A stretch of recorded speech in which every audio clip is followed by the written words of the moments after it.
Leti y Luis Navarro, y nos tocó el tema de la parábola del hijo pródigo. Volveré a mi padre y le diré: he pecado contra el cielo y contra ti. Bien, analizando esta parábola tan hermosa del hijo pródigo, y que pues casi todos nos la sabemos, ¿verdad? Sabemos la historia que Jesús cuenta del hijo pródigo. Aquí hay tres personajes muy importantes, que es Dios Padre, el Padre, y dos hijos, un hijo mayor y un hijo menor. Bien, ofrecemos esta predicación para mayor gloria del Padre, del Hijo y del Espíritu Santo, y santificación de los sacerdotes. Amén. Bien. Bueno, la historia la conocemos, ¿verdad? Quisiéramos tomar esta parábola del hijo. Bueno, y analizarla, ¿verdad?, desde los sacramentos, sobre todo el sacramento de la confesión y el sacramento del bautismo. Si recordamos la historia, está en el Evangelio de Lucas 15:11, señala, ¿verdad?, que este hijo menor del padre le dice: dame la parte de la herencia que me corresponde.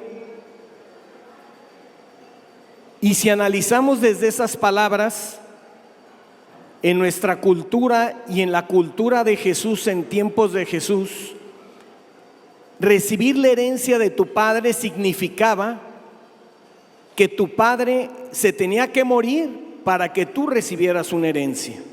Y es así con nosotros en nuestra cultura mexicana. Normalmente se muere el papá y la mamá, y después, si hay algo, recibes una herencia. Pues el hijo pródigo, este hijo menor, le dice al padre: dame la parte de la herencia que me corresponde. ¿Qué está haciendo este hijo? Deseando la muerte del padre. No quiero saber nada de ti. Es una parte fuertísima, porque cuando yo cometo pecado mortal, ¿sí?, me separo de la gracia de Dios, no del amor, pero sí de la gracia, porque el Padre es tan bueno que siempre me amará hasta el último momento, me hará la lucha para que llegue a la eternidad con Él. Total, ¿qué hace este hijo? Toma la parte de su herencia y se va, dice, a un país lejano. ¿Qué quiere decir esto? ¿Qué significa? Hay muchas interpretaciones de esta parábola, hay libros sobre esta parábola, hay reflexiones sobre esta parábola. ¿Qué significa un país lejano? No quiero saber de ti, Dios. Muchos de nuestros hijos o nuestras hijas o parientes o conocidos, aunque son bautizados, viven en un país lejano. Aunque vivimos y tenemos todos los sacramentos de la iglesia, vivimos como si viviéramos en un país lejano, donde la fe cristiana católica no se vive. Si yo tengo los sacramentos, pero no vivo bajo el ordenamiento de los 10 mandamientos, de las bienaventuranzas y del mandato de Jesús, que se amen los unos a los otros como yo los he amado, bajo la tutela del Padre nuestro, que dice: perdónalos porque perdona nuestros pecados como nosotros perdonamos a los que nos ofenden, vivimos en un país lejano. ¿Qué es vivir en un país lejano? Guardar odios, resentimientos, rencores, criticar, murmurar, difamar.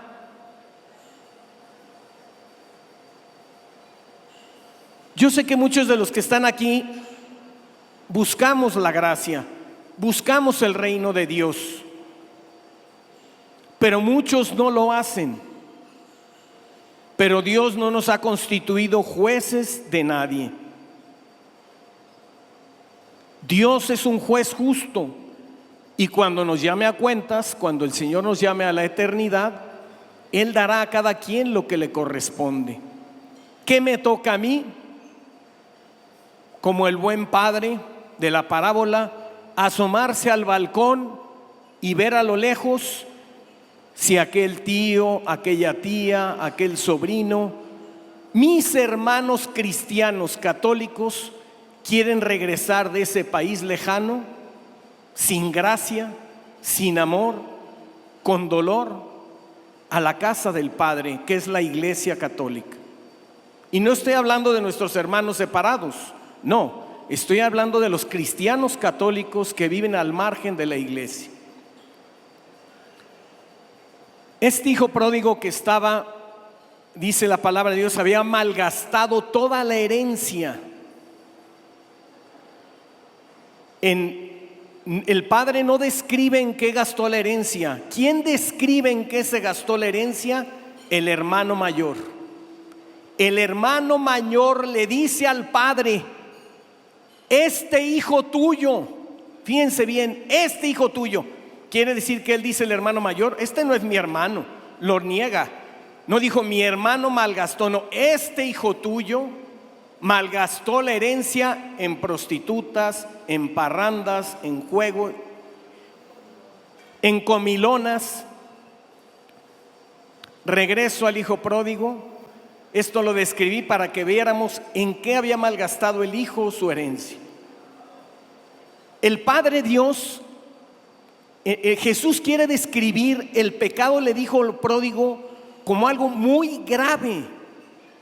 Y lo pone este hijo pródigo cuidando puercos y teniendo hambre de comerse la comida que comían los cerdos. Si nos ponemos en el contexto de Jesús, de tiempos de los judíos, para los judíos, inclusive actualmente, el puerco es un animal impuro y no lo comen y no lo crían. Nunca verás un judío que críe cerdos, aunque sea negocio.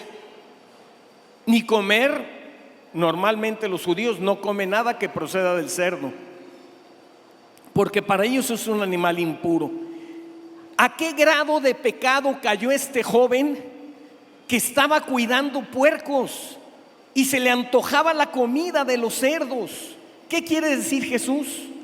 Que no hay pecado en la tierra que Jesús no pueda perdonar, más que el pecado contra el Espíritu, cuando tú definitivamente le dices a Dios: no quiero saber nada de ti, eres mi enemigo. Y para prueba, vámonos al Gólgota. Al lado de Jesús había dos pecadores graves. Ellos estaban ahí porque merecían en la ley romana ser crucificados, porque eran asesinos, rateros, y ya no tenían remedio. Ya habían pasado por la cárcel, ya habían pasado por muchos lados. No tiene remedio, te crucificamos. ¿Qué hace uno de esos dos que están al lado de la cruz? Uno señala a Jesús: si eres Dios. El hijo mayor señala al padre: ese hijo tuyo. Pero el otro que está en el Gólgota le dice: qué mal ha hecho este hombre. Tú y yo estamos aquí porque hemos pecado, pero este hombre qué mal ha hecho. Y volteando a Jesús le dice: ten misericordia de mí. Cuando llegues a tu reino, acuérdate de mí. Esta narración de la parábola del hijo pródigo narra lo más grande que tiene Dios para nosotros, que lo hizo encarnarse, que lo hizo renunciar a su divinidad y ofrecerse por nosotros en la cruz, que es el perdón. Pero el perdón no puede suceder en ti si no entras en ti por la gracia del Espíritu Santo que recibimos en el bautismo y como fuerza de Dios en la confirmación. Reconocer que hemos lastimado a Dios. Dios no deja de ser Dios por nuestros pecados, no. Nosotros nos animalizamos Dejamos de tener la dignidad de hijos de Dios cuando pecamos, porque no vivimos al modo de Jesús. El hijo pródigo dice, entrando en sí mismo, dijo: he pecado contra el cielo y contra ti. Reconoce las dos dimensiones del pecado: ofender a Dios y a mi hermano. El mandato de Jesús: ama a tu prójimo como a ti mismo. He venido a que tengan vida, dice Jesús, y que la tengan en abundancia. La vida de la abundancia en Jesús no significa tener mucho dinero en la cartera, muchas cuentas o muchos negocios. No, la vida de la gracia en Jesús es sentirse hijo del Padre, amado del Padre, rescatado a precio de sangre por Jesús. Instaurar el reino del Espíritu Santo en mi familia, en mi entorno, en mi sociedad y en la iglesia. ¿Cuál es el reino del Espíritu Santo? El del perdón. Perdónanos como nosotros perdonamos a los que nos ofenden. Este hijo, entrando en sí mismo, dijo: he pecado contra el cielo y contra ti. Le dolió su pecado. Le dolió su pecado. Hay que pedirle al Espíritu Santo que descienda sobre nosotros y nos dé dolor de pecado. Pero la diferencia de que cuando le pidemos esto al Espíritu Santo, que somos templos vivos del Espíritu Santo desde que fuimos bautizados, es que ese dolor de pecado no nos instaura y no nos señala como pecadores, sino que nos presenta a Jesús como redención de los hombres y nos hace movernos. Y si sé que es este hijo, se queda ahí comiéndose la comida de los puercos, lamentándose. Dice: recuerda, en la casa de mi padre hasta los esclavos, los sirvientes, tienen donde dormir y qué comer. Dice: me levantaré, fíjense, me levantaré, iré con mi padre y le diré. ¿En qué estás instalado? ¿Qué te instala que no puedes perdonar o no te puedes perdonar a ti? ¿Qué te tiene instalado? Jesús ya te perdonó. Jesús en la cruz ya nos perdonó. Él ya padeció tu dolor, tus pecados, tus debilidades. Pero te tienes que levantar y actuar con acciones puntuales de conversión. ¿Qué es la conversión? Es dolor de mis pecados, arrepentimiento y confesar mi pecado. Por eso les decía que aquí está también entreverado el sacramento de la confesión. Este muchacho se levanta sucio. Imagínense lo que es perder todo lo que él tenía, hasta la dignidad perdió. Y el padre, que estaba en el balcón, lo ve venir y empieza a hacer una lista de todos los pecados que hizo el hijo. Y a la hora que llega le dice al hijo: te gastaste tu herencia, aquí ya no cabes. Investigué y cometiste este pecado, este pecado, este pecado. ¿Qué hace el padre? Se baja, dice la palabra de Dios, otro verbo. El hijo camina hacia el padre corre. El hijo camina, él corre. Dos verbos, dos movimientos. Y dice, y el hijo se apresuró a decirle: padre, he pecado contra el cielo y contra ti. Si es necesario que confiese mis pecados ante un sacerdote católico,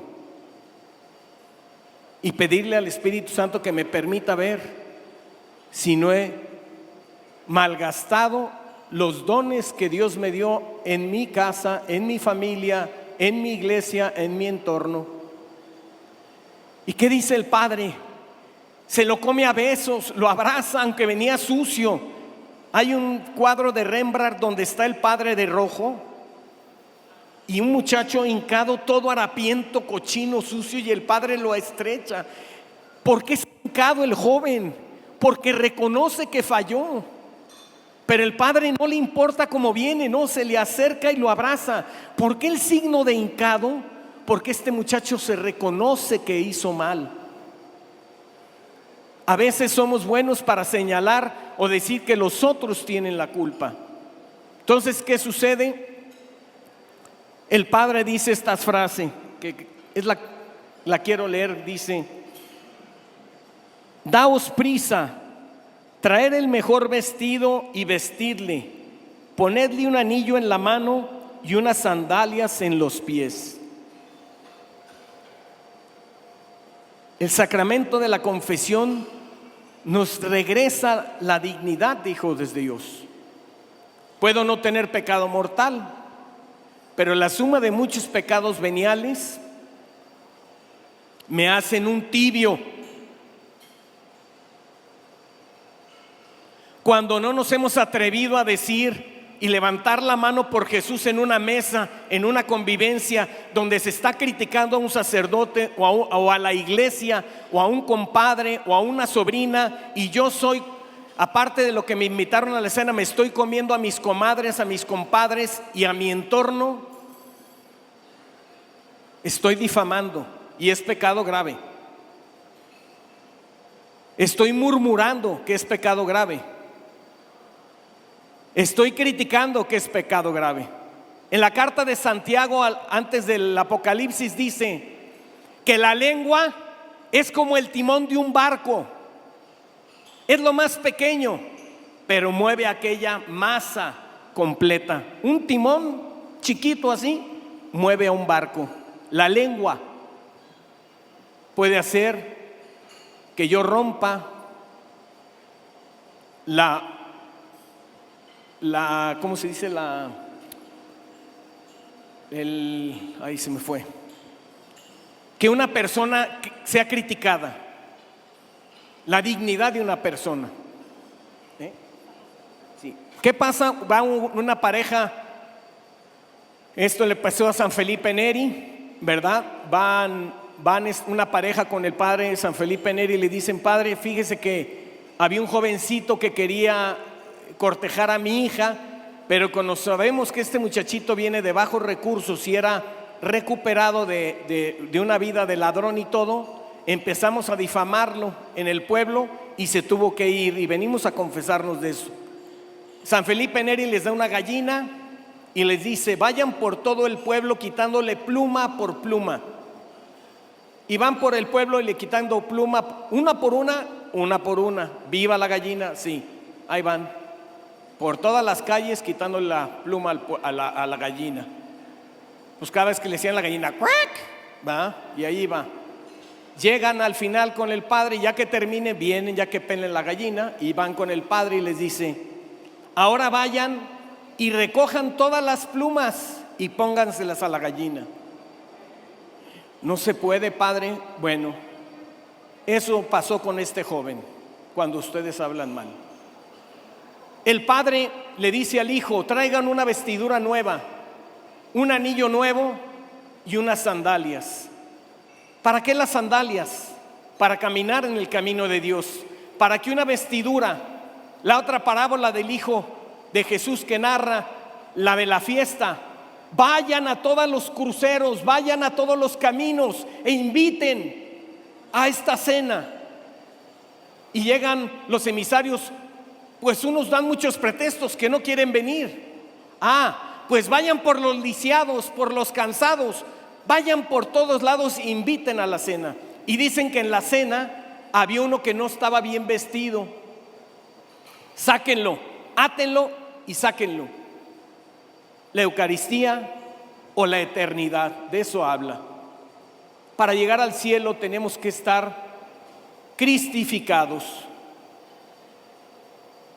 Por último voy a hablar del hijo mayor. El hijo mayor llegó cuando ya estaba la fiesta, ¿va? Dice que matan el becerro gordo, cebado, para hacer una fiesta. Llega el hijo y le dice: ¿por qué hay fiesta? Es que tu hermano que estaba perdido ha vuelto y tu padre decidió hacerle una fiesta. Y no quiere entrar. Sale el padre y le dice: no has matado ni siquiera para mí un chivito, fíjense, un animalito, y a mi hermano matas el becerro cebado. Este hijo tuyo que hizo tal. El enemigo siempre nos va a acusar contra Dios. El enemigo es muy astuto y nos va a señalar nuestros pecados. ¿Y qué quiere el enemigo? Que nos experimentemos no amados por el Padre, que lo que hizo Jesús en la cruz no es tan valioso que puede perdonarme. Y el enemigo muy astuto nos va a señalar y nos va a apuntar. Cuando estemos en la eternidad, cuando estemos en el juicio, de un lado va a haber alguien diciendo que hicimos mal, pero del lado derecho la Santísima Virgen María, nuestro ángel de la guarda, el Señor San José y muchos santos diciendo que hice bien. A veces nos cuesta trabajo que alguien que estuvo lejos de la iglesia regrese y le decimos a Dios: mira, yo siempre voy a misa, me confieso, tengo una vida buena, y este compadre, mi hijo de la mañana, bebedor, quién sabe qué, no le damos el derecho de regresar a la iglesia. ¿Qué me compete a mí hacer por mi compadre, mi comadre o el que está lejos? Orar por él, no señalar. El hermano mayor estaba dentro, pero como si no estuviera. Porque para vivir en el reino del Padre, en el reino de Dios, hay que amar, que implica esforzarse. Ahí está la cruz. Y perdonar. No somos jueces. Y el hijo mayor se hizo juez. Y el padre todavía le dice al hijo mayor: alégrate conmigo, hijo, alégrate. Este hermano tuyo que estaba perdido ha vuelto, alégrate conmigo. El Señor también nos puso a nosotros como hermanos mayores de muchos que no quieren venir a la fiesta, que no quieren ser bañados, que no quieren ser calzados, que no quieren ser perdonados. Hay que ofrecernos y orar por ellos más que criticarlos, para que un día el Señor recapaciten, entren en sí y regresen a la casa del Padre.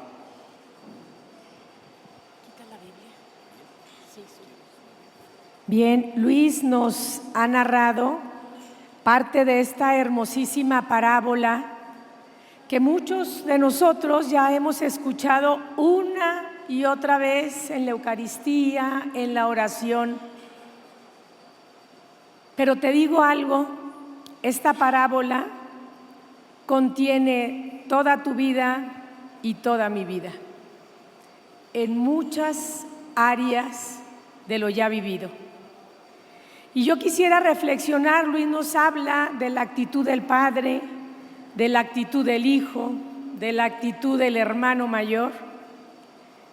Y yo quisiera que esta mañana de verdad valiera la pena haber venido, de verdad compensara el esfuerzo que cada uno de ustedes ha hecho por estar aquí, no nomás por desayunar y pasar un rato agradable, sino llegar a tener una respuesta de mi parte al Padre que me ha dado todo, al Padre que me ha sostenido, al Padre que me ha esperado, a este Padre generoso que no se cansa. Y de verdad, no pienses en nadie más que en ti. ¿Cómo vives? ¿Cómo vives? A lo mejor desperdiciando este gran amor de Padre, a lo mejor aprovechando este gran amor del Padre, a lo mejor ignorándolo, o a lo mejor nomás pasando, sabiéndote amada, pero no tomando toda la gracia de un Dios que te ama profundamente. ¿Cómo vives? ¿Cómo te vives? Y yo quisiera retomar esa parte que nos dice Kimberly de la apariencia, que quien me ve a mí no ve todo lo que hay en mí. Quien te ve a ti no ve todo lo que hay en ti, pero Dios sí. Y acabamos de oír el evangelio del domingo que decía que Jesús le dice a Mateo: ven, levántate, sígueme. Cuando Mateo, sentado en una mesa, no era más que un recaudador de impuestos que apoyaba a Roma, y todos los judíos lo aborrecían. Dios vio, Jesús vio más allá de lo que todos los demás veían en Mateo. Y la buena noticia es que Dios ve más allá de lo que los demás puedan ver de ti. Y te digo algo, Dios ha querido poner su morada dentro de ti. No nomás quiere llamarte, no nomás quiere invitarte. Él ha puesto su morada en ti. Dios está dentro de ti. ¿Cómo te vives tú, inconsciente o conscientemente, sabiendo que Dios ha puesto su morada en ti? Un Dios Padre amoroso, generoso. Esto no es cualquier cosa. Esto es lo más grande que podemos experimentar. Porque si Dios ha puesto su morada en ti y en mí, ¿qué necesito hacer yo? ¿A qué estoy invitada como bautizada en mi vocación? Pues nada más y nada menos que ser reflejo de su amor. Ya no te apures tanto por el otro. Trabaja a Dios en ti. Ocúpate de tu vida. ¿En qué tomas el tiempo? ¿Cómo lo malgastas? ¿O cómo lo gastas? ¿O cómo lo inviertes? Son tres palabras muy distintas. Malgasto, gasto o invierto. ¿Qué es lo que estoy haciendo con mi vida? ¿Cuántos distractores tenemos? El hijo menor, muchos distractores. El hijo mayor, muchos distractores. Y estaban en la casa del Padre. Tú y yo. Él quiso poner su morada en ti y en mí. ¿Cómo vives? ¿Cómo me vivo? ¿Como hija? Si yo me vivo realmente como hija, quiere decir que yo ya he descubierto lo que es duradero de lo que es pasajero. Quiere decir que le tomo más importancia a lo duradero que a lo pasajero. Ya no pierdo el tiempo en lo pasajero. Quiere decir también que yo ya he buscado un amor perfecto, más allá de los miedos que nos paralizan. Quiere decir que yo ya encontré un amor perfecto. Quiero decir que yo ya me vivo en la consolación más que en la desolación. Si yo verdaderamente he tenido un encuentro con Jesús, porque esta desolación que tanto oímos en el mundo, que provoca angustia y que provoca desesperación, es un hijo que está viviendo fuera de la casa del Padre o que está en la casa del Padre y no sabe quién es el Padre. De veras, observémonos cada uno de nosotros. ¿Por qué me estoy viviendo así? Si Él ha puesto su morada en mí. ¿Como el hijo mayor o como el hijo menor? O yo nomás como hijo mayor observo lo que hace el hijo menor. ¿Y tú? ¿Y yo? ¿Cómo vivimos? ¿Te estás viviendo en serio la vocación a la que eres llamada? ¿A la que eres llamado? ¿O te sientes tan inquieto porque estás tan distraído que no tienes paz? Que ni siquiera puedes tener un rato de oración o un rato de silencio porque te ha ganado muchas cosas que el enemigo ha puesto aquí en el mundo como verdaderos distractores. Muchas distracciones, poco silencio. Poco silencio.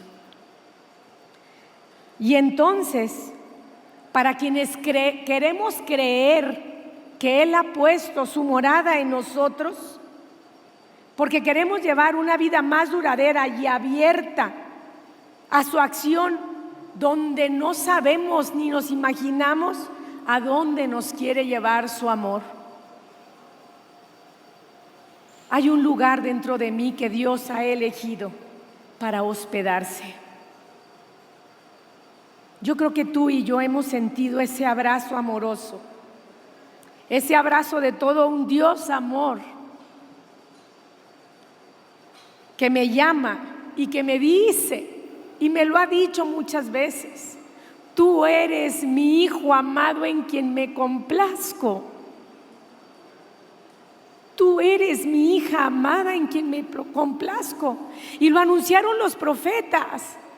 Los montes se moverán, las colinas se recorrerán, pero mi amor de tu lado nunca se separará. Si acaso llegase a olvidar una madre al hijo de sus entrañas, yo a ti nunca te olvido, porque eres muy valioso. Pero ¿cómo me vivo yo? ¿Cómo me vivo? ¿De veras sé que Dios ha puesto su morada? ¿De veras me sé amada? Y si no lo sé, ¿por qué no lo sé si soy bautizada? ¿Por qué no lo sé de esa actitud del Padre amoroso que nada más está esperando la llegada de su Hijo amado? ¿Sabes dónde? En el Santísimo Sacramento, en la Eucaristía. ¿Por qué no vas? ¿Por qué no vas? Si tú supieras que ahí está Dios, ahí te la pasarías. Así dicen los judíos. Yo ni les creo a los católicos que crean que está en un trozo de pan todo un Dios, porque no van. Acuden más a otros medios. Claro que antes decíamos católico ignorante según protestante. No, ahorita las garras del enemigo están en muchas cosas más.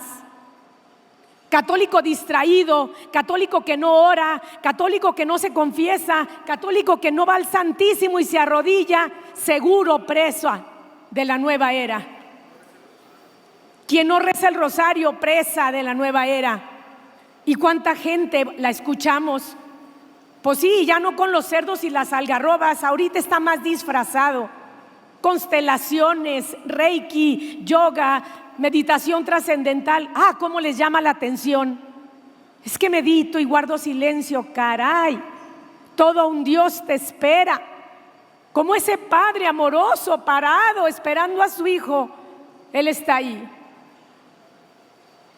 ¿Quieres encontrar paz? Guarda silencio. ¿Quieres encontrar consolación? Guarda silencio. Póstrate, arrodíllate todos los días. Dime, pon en tu conciencia cuánto lo busco. Ahí en el silencio donde nadie te vea, tú solito, tú solita, métete, arrodíllate. Te lo pido, por favor. Ya es tiempo que entendamos. Jesús una vez a la beata Concepción Cabrera de Armida le dijo: ya me cansa la falsa piedad, ya me cansan las asociaciones de renumbrón. Y hoy te dice Dios: ya me cansé. ¿Qué haces? ¿Por qué te distraes tanto? ¿Por qué no vas a lo esencial, a lo que siempre te he dicho? A mi casa, a mi casa. Ahí estoy esperándote. Y te digo algo, si no vas, las cosas se van a poner peor, porque te lo estoy diciendo. Si no vas, ya perdiste mucho tiempo. Y si ya invertiste el tiempo, gloria a Dios. Si ya vas, gloria a Dios. Y eres de todos los días a la Santa Misa, el rosario, porque para todo hay tiempo, Pero te digo cuál es la clave. Es cuestión de preferencias. Tú nomás apunta en qué estás el tiempo y ahí vas a conocer cuáles son tus preferencias y cuál lugar le has dado a Dios en tu vida. Dime con qué empiezas, dime con qué acabas. Y ahí están las preferencias. El hijo tocó fondo, no sé hasta dónde quieras tú llegar, y fue a la casa del Padre. Por supuesto que el Padre generoso siempre lo recibe. Y olvídate de ser el hermano mayor que nomás señala. Voltea a verte a ti hoy, esta mañana, porque si en ti hay santidad, alrededor de ti habrá santidad. Despreocúpate de tu hijo que tiene un padre. Ocúpate tú y ten intimidad profunda con el Padre, y Él hará en tu vida maravillas y en la de los tuyos. Dime qué vida de oración tienes. Dime cuánta vida eucarística y vida de sacramentos tienes. Él sí sabe de qué estamos hechos, cuánto acudimos a su gracia. Cada día me puedo acercar más y más. Ese lugar en donde está Dios en ti siempre ha estado ahí desde tu bautismo. Y nos podemos vivir desde las moradas del amor, sacando fuera las moradas del miedo, fácil, con su presencia. Porque hemos estado en las cosas de los seres humanos y no en las de Dios, a nuestro llamado. Yo te invito a que hoy plenamente quedes consciente de lo que estamos llamados a ser hijos, de la grandeza de nuestra vocación. Hijos amados, tú eres mío, te dice Dios, eres precioso a mis ojos, eres estimado y yo te amo. No temas, que yo estoy contigo. No temas, he puesto mi morada en ti. Estoy segura que es el único camino para mí. Es el único camino. Y me quiero llenar de Dios porque quiero mirar a la gente con los ojos de Dios. Es la única manera como los podrás ver, con caridad y misericordia. Ni un juicio más. No te toca, no me toca. Mirar con los ojos de Dios solo. Se puede mirar con los ojos de Dios cuando te has llenado de Dios. Tendrás misericordia cuando te des cuenta de tu miseria. Lo único que soy es pecado, redimido por su grandeza, porque ha puesto su morada en mí. Estás llamado a ser un hijo muy amado, que solo puede ver como ve el Padre.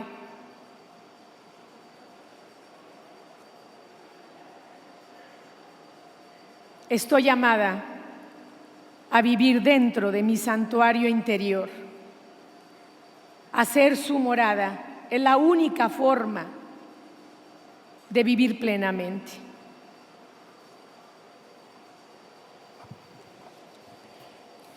Podemos observar el mundo y ver que está descompuesto y nos preocupa, está bien, pero si está como aquella parábola también que narra Jesús de un hombre que le había ido muy bien en la siembra, y él dice: voy a tumbar mis graneros y voy a hacer unos al triple de grande.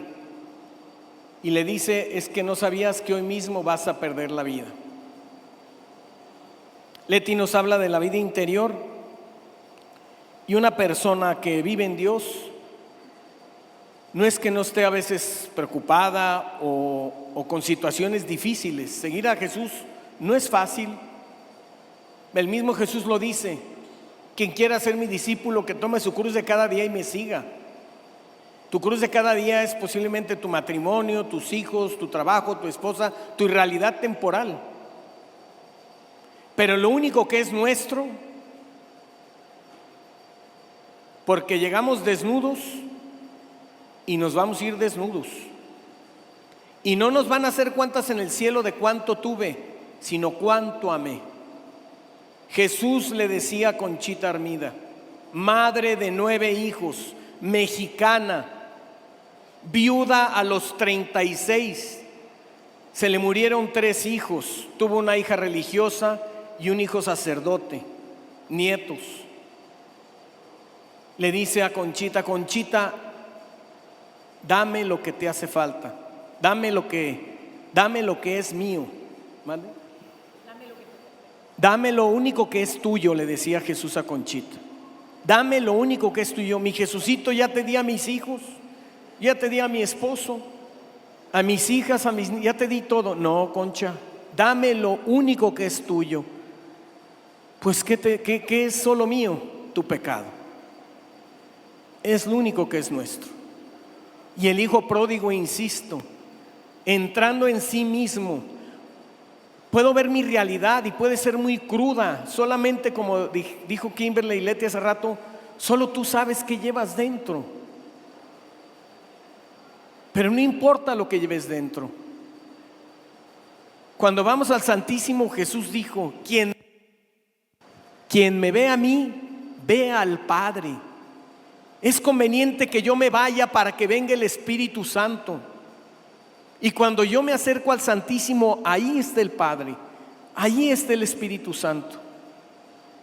Y mi alma se alegra y se fortalece con la gracia de Dios para vivir la realidad temporal que tengo. Y no importa cómo vaya, si voy como este hijo sucio, cansado, agobiado, ve y dile: aquí estoy, y 1, 2, 3 por todas mis amigas, y aquí estoy, y 1, 2, 3 por el Papa, por mi párroco, por mi vicario, por mi nieto, por mi cuñada que me cuesta trabajo. Ayúdame a saberla amar, a mi cuñado, no sé, al familiar que te cueste trabajo. Insisto, regresar a la casa del Padre es ir al Santísimo. Muchas gracias. ¿Algo más? Gracias. Pues nada más, muchísimas gracias. Que el Señor los bendiga y que llene sus corazones y nos mueva a tener mucha sed de Él. Teniendo sed de Él, vamos a donde está el agua viva. Gracias.